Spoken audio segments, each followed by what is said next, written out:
তারিখ পদ্মা নদীর মাঝখানে ঘটনাকে কেন্দ্র করে এক পক্ষ দাবি করেন যে তাদের ডেজারে চাঁদাবাজি করতে গেলে তারা প্রতিহত করেন, আরেক পক্ষ দাবি করেন যে তারা চ্যানেল চার্জ আদায় করতে গেলে তাদেরকে মারধর করেন। দুই পক্ষ, একটি পক্ষ হলো মোল্লা শাহিনের নেতৃত্বাধীন একটি পক্ষ, আরেকটি পক্ষ হলো বিল্লাল খানের মানে বালুমহল পক্ষ। দুই পক্ষ দুটি এজাহার দাখিল করেন। আমি কর্তৃপক্ষের নির্দেশনায় কর্তৃপক্ষের সাথে আলোচনা করে দুইটি মামলাই রুজু করি। সেই দুটি মামলা রুজু হওয়ার প্রতিবাদে মোল্লা শাহিন তাদের বিপক্ষে মামলা রুজু হওয়ার কারণে আজকে থানা ঘেরাও কর্মসূচি প্রদান করেন। আমরা থানার গেটে অবস্থান করতেছিলাম। তারা নিরাপদ দূরত্ব বজায় রেখে আমাদের দৃষ্টিসীমার সর্বসীমায় থেকে তাদের প্রোগ্রাম শেষ করেছেন।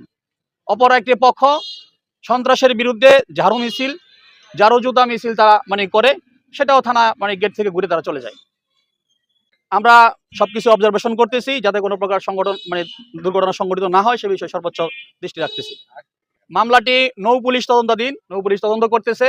তাদের কাছে রিকুইজিশন পাওয়া গেলে আমরা তাকে সর্বোচ্চ হেল্প করব আসামি গ্রেপ্তারের। আমাদের কাছে এরকম মনে হচ্ছে না। না, আমার উপর কোনো রাজনৈতিক চাপ নাই। আমি আমার কর্তৃপক্ষের নির্দেশনায় কাজ করতেছি। আমাদের এখানে আমরা যেখানে অবস্থান করতেছিলাম এরকম কোনো আওয়াজ বা কোনো কিছু আমরা দেখিনি বা কোনো দুও দেখিনি আমরা।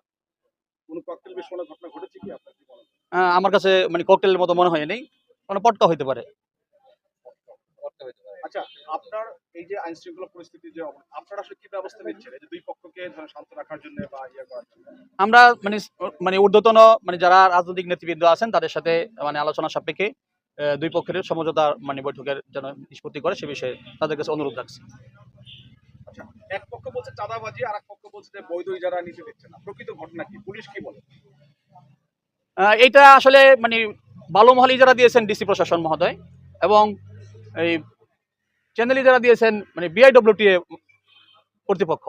অতএব এটা তারাই নির্ধারণ করবে, এটা আমাদের কাজ না। আমাদের কাজ হলো নিরাপত্তা নিশ্চিত করা।